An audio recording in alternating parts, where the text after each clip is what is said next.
मैं चाहती हूं कि आप श्री हरि नारायण और महादेव मेरे पुत्र का प्रारब्ध परिवर्तित कर दें, उसे देवत्व प्रदान करें।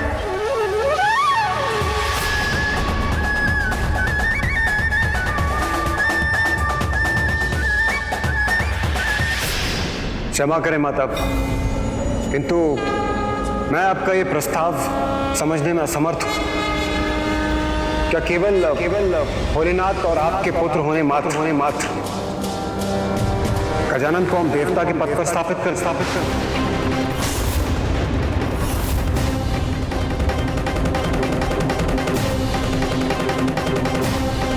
नहीं देवराज, उसे देवत्व प्रदान कीजिए, क्योंकि उसमें ही गजानन की सुरक्षा निहित है। यदि देवता बनकर यज्ञ के आवेश का भाग उसे भी प्राप्त होगा तो उसे बल मिलेगा, सभी संकटों का सामना करने में सक्षम होगा, सुरक्षित रहेगा, कोई अनिष्ट उसके निकट भी फड़क नहीं सकेगा। हाँ, ये उचित है। गजानन को देवत्व प्रदान करके हम उनकी सुरक्षा को सुनिश्चित कर सकते हैं।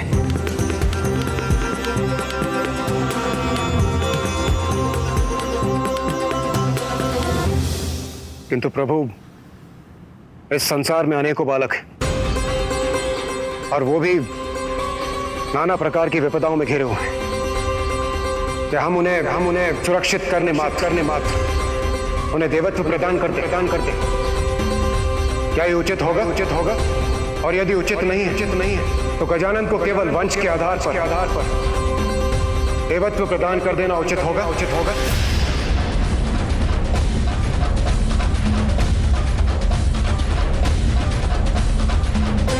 मात्र माता पार्वती और भोलेनाथ का पुत्र होने कारण हम उन्हें वो पद प्रदान करते जिस पद की योग्यता प्रमाणित करने के लिए उन्होंने अब तक कुछ भी नहीं किया।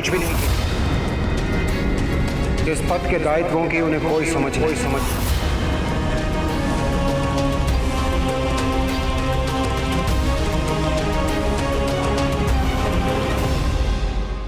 देवराज इंद्र, आप जो भी कहना चाहते हैं स्पष्ट कहिए। बताइए हमें आपका क्या प्रस्ताव है। क्षमा करें महादेव, किंतु मुझे आपके पुत्र से कोई द्वेष नहीं है और ना ही मैं उसका कोई अहित चाहता हूं। जब उन्हें एक नवीन शीश की आवश्यकता पड़ी तो प्रभु वो मैं ही था जो उनके लिए शीश लेकर आया था। फिर मैं उनका अहित कैसे चाह सकता हूं प्रभु? इसलिए आप जो भी निर्णय लेंगे वो मुझे स्वीकार होगा। किंतु प्रभु, मेरा एक प्रश्न है। यदि आप अनुमति दे तो मैं पूछने का साहस करूं। प्रभु, क्या देवत्व किसी को भी इतनी सरलता से मिलना चाहिए?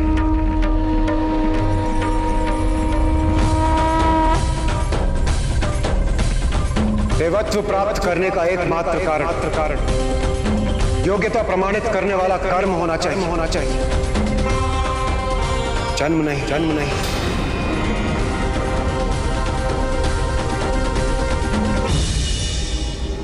यदि जन्म से ही देवत्व प्राप्त होने लगे तो कर्म की क्या महिमा रह जाएगी? देवराज उचित कह रहे हैं। देवराज उचित हाँ, कह रहे हैं। देवराज उचित ही तो कह रहे हैं। देवराज उचित कह रहे हैं। आप ही बताइए महादेव, क्या मैं उचित नहीं कह रहा? गौरी, देवराज इंद्र उचित कह रहे हैं। जन्म नहीं, कर्म के आधार पर, वंश नहीं, योग्यता के आधार पर ही देवत्व प्रदान किया जा सकता है। यही उचित है। गजानन अपने कर्म से देवता बनेगा, अन्यथा नहीं। क्योंकि देवता पद के साथ तो संसार का कल्याण जुड़ा है। इसलिए जो अपने कर्मों से अपनी योग्यता प्रमाणित नहीं कर सकता, उसे मात्र उसके वंश, उसके जन्म के आधार पर देवता बनाना सर्वथा अनुचित है।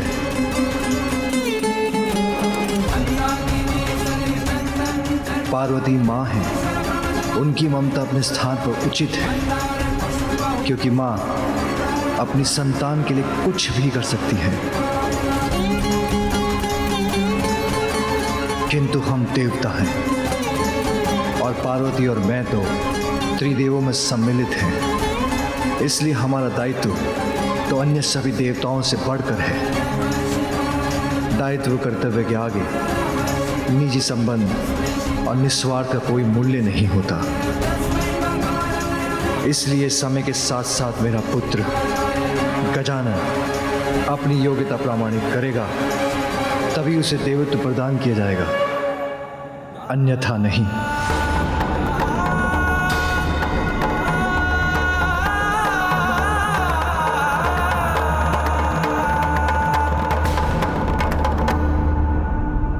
धन्य है महादेव, धन्य है आपका ये न्यायोचित निर्णय।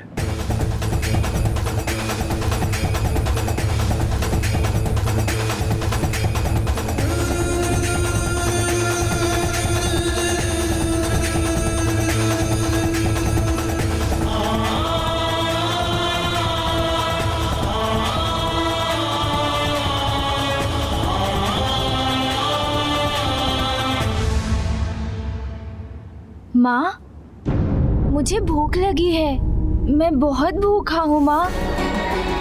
अब क्या मैं कुछ भोजन कर सकता हूँ?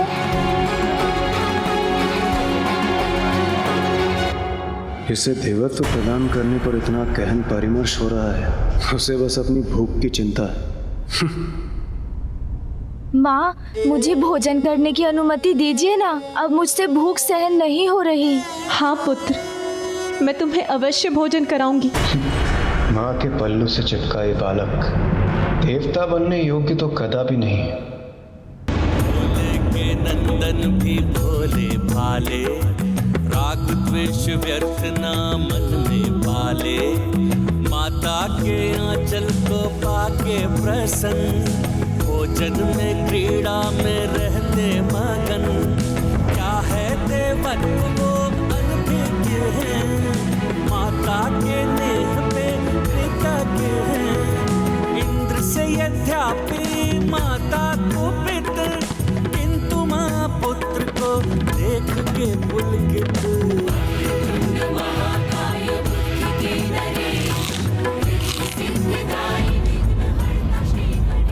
आनंद, अति आनंद माँ।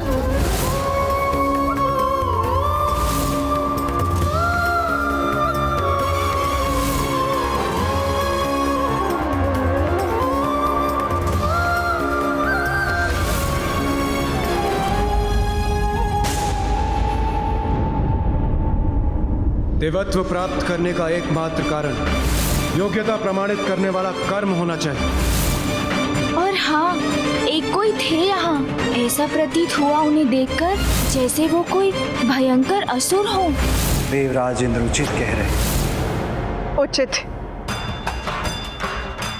यदि यही निर्णय है आप सभी का, तो यही उचित। देवराज, उचित और अनुचित, योग्यता और अयोग्यता की बातें करते, ये जानते हुए भी कि मेरे पुत्र ने इतनी कम आयु में इतने विशाल संकटों का सामना किया। और जब उस पर अपने पिता के क्रोध को जागृत करने का संकट छाया, तो उस समय आप सभी सर्वथा योग देवगण में से कोई भी उसकी रक्षा के लिए नहीं आया। उचित तो ये होता देवराज कि आप उससे संघर्ष करने के स्थान पर उसे समझाने का प्रयत्न करते, क्योंकि वो तो एक अयोग्य बालक है और आप सभी योग्यताओं से परिपूर्ण देवराज इंद्र। किंतु माता वो किंतु परंतु नहीं देवराज, उचित तो ये होता कि आप उसकी सुरक्षा का उत्तरदायित्व निभाते। पूर्व में उसके संहार का कारण बने थे आप, और अब उसका तिरस्कार कर रहे हैं। क्या ये उचित है?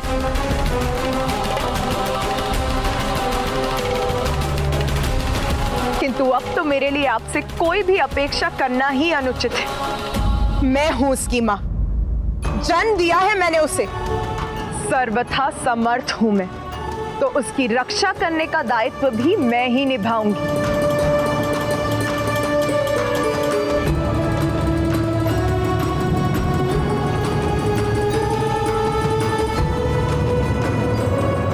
योग्यता और संस्कार जन्म से नहीं आते, कर्म से उन्हें प्राप्त करना होता है। उचित कह रही हूं ना मैं देवराज इंद्र? देवता है ना आप, और आप सभी भी। बहुत गर्व है ना आप सभी को देवता होने पर।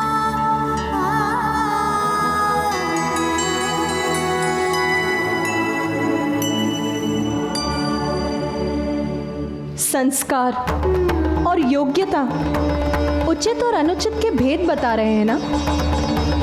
तो ये भी बताइए मुझे कि बिना अवसर प्रदान किए एक छोटे से बालक का तिरस्कार कहाँ का संस्कार है इंद्रदेव? पार्वती के मन में उमड़ी ममता, और रही बात योग्यता की, तो वो सभी में होती है। बस उसे निखारने के लिए उचित मार्गदर्शन और निरंतर परिश्रम की ही तो आवश्यकता है। के मन में उमड़ी ममता। अब मैं आपसे एक प्रश्न पूछती हूँ देवराजेंद्र, जब आपको आवश्यकता थी तो आपने मेरे पुत्र कार्तिकेय को सहस्त्र स्वीकार किया, अद्भुत बालक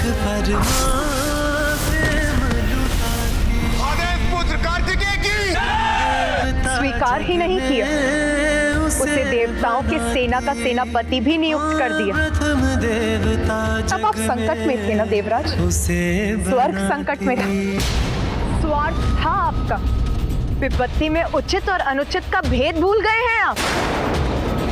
और आज जब आवश्यकता नहीं है तो मेरे दूसरे पुत्र गजानन का तिरस्कार कर रहे हैं आप। परंतु माता, मेरा वो अर्थ अनर्थ आपका स्वार्थ नहीं निर्धारित करता इंद्रदेव।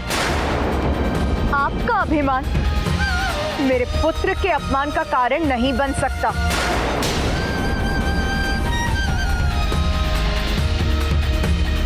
सुनिए सभी, मैं महादेव की अर्धांगिनी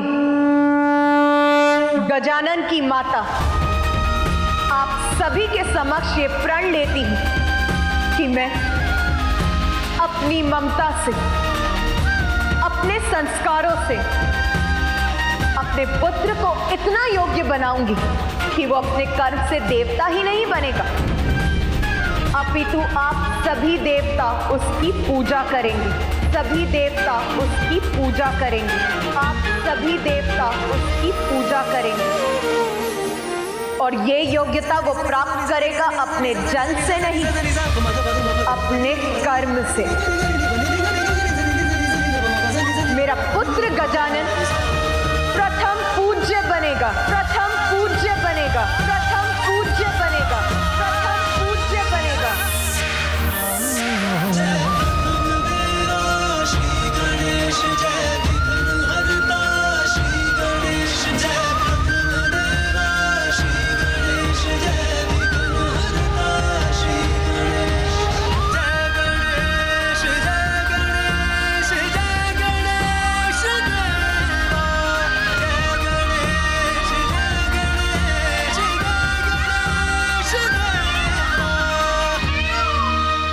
सभी एकत्रित हैं यहाँ। उत्सव है, तो फिर माता का व्याकुल स्वर मेरे कानों को क्यों भेद गया? महादेव प्रणाम। अब हमें जाने की अनुमति दीजिए।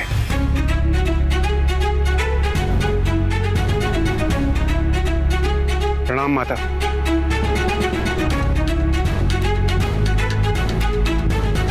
गजमुख गजानन, महादेव और माता पार्वती के पुत्र होता हूँ, और ये तुम्हारा सौभाग्य है। उसी में संतुष्ट रहो। देवत्व प्राप्त करने के योग्य नहीं होता।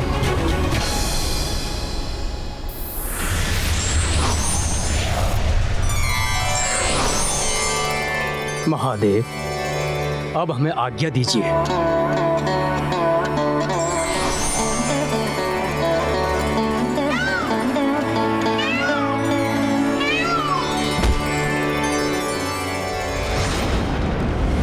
पाताल स्वामिनी सिंहिका, कितना आनंद आएगा मुझे जब ये गूंज पाताल को ही नहीं अपितु समस्त संसार को ध्वनित कर देगी।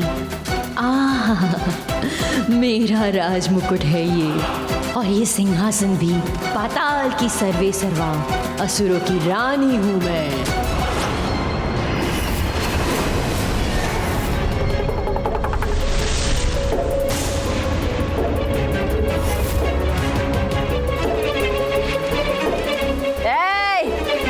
ऐसे नेत्र फाड़ फाड़ के क्या देख रहे हो? झुको मेरे समक्ष, अभिवादन करो मेरा।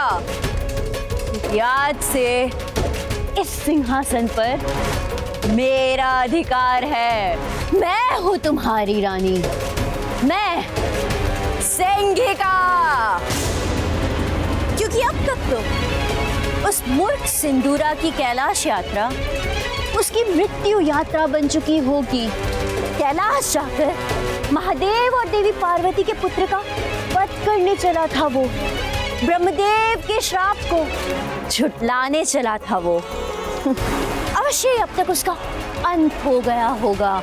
इसलिए अब सिंदूरा के सिंहासन, उसके साम्राज्य और उसके कक्ष पर मेरा अधिकार है।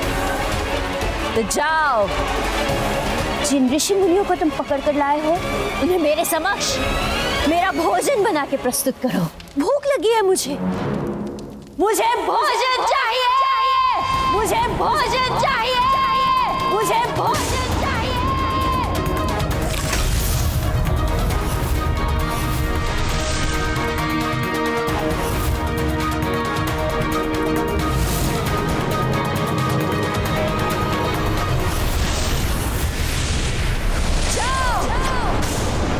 मेरे आदेश का पालन करो। अन्यथा इस बार तुम्हारा शीश तुम्हारे घर से विलग हो जाएगा।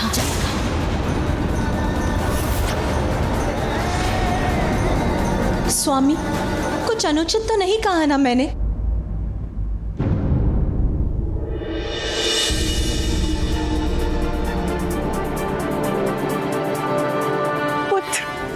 माता का हृदय तो सब कुछ जान लेता है। मेरे बिना कुछ कहे ही माता को आभास हो गया कि मैं यहाँ हूँ। मेरा पुत्र। हाँ माता, आपका पुत्र यही है। मैं आ गया हूँ माँ। अब आपके सब कष्टों को दूर कर दूंगा मैं।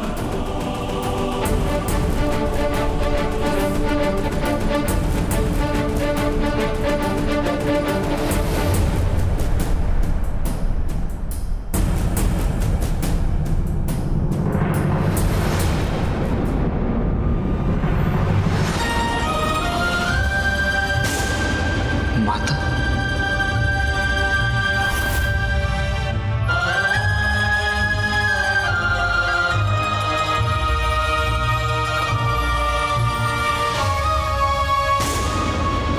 माता मुझसे मिलने मुझे आशीष देने नहीं आ रही थी।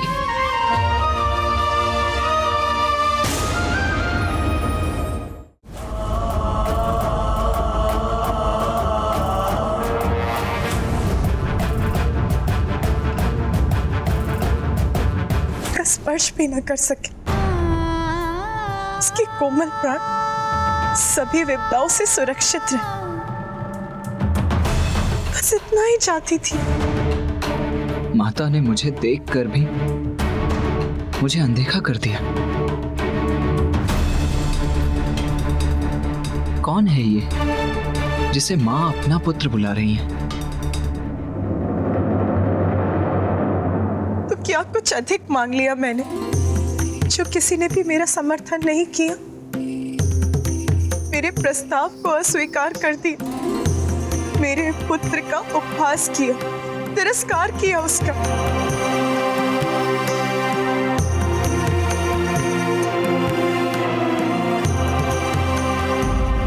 यदि मेरा बड़ा पुत्र कार्तिकेय यहाँ होता तो वो मेरी पीड़ा अवश्य समझता, साथ देता अपनी माँ का।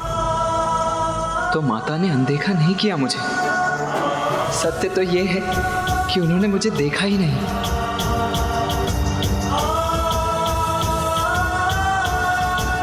माता,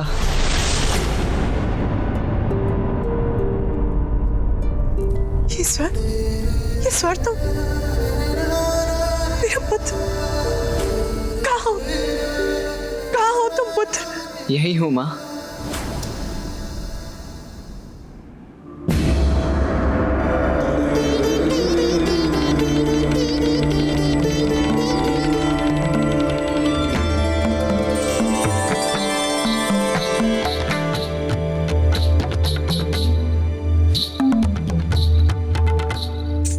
प्रणाम माता।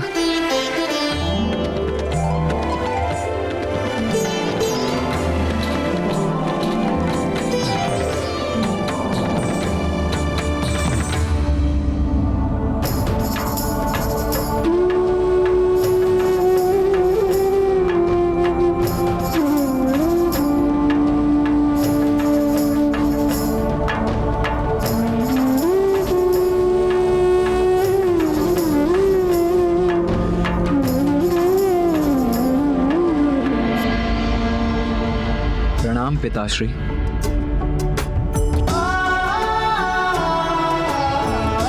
आयुष्मान भव।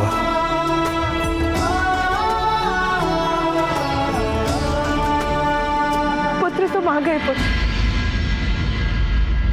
माँ का पुत्र तो मैं हूँ, फिर ये कौन है?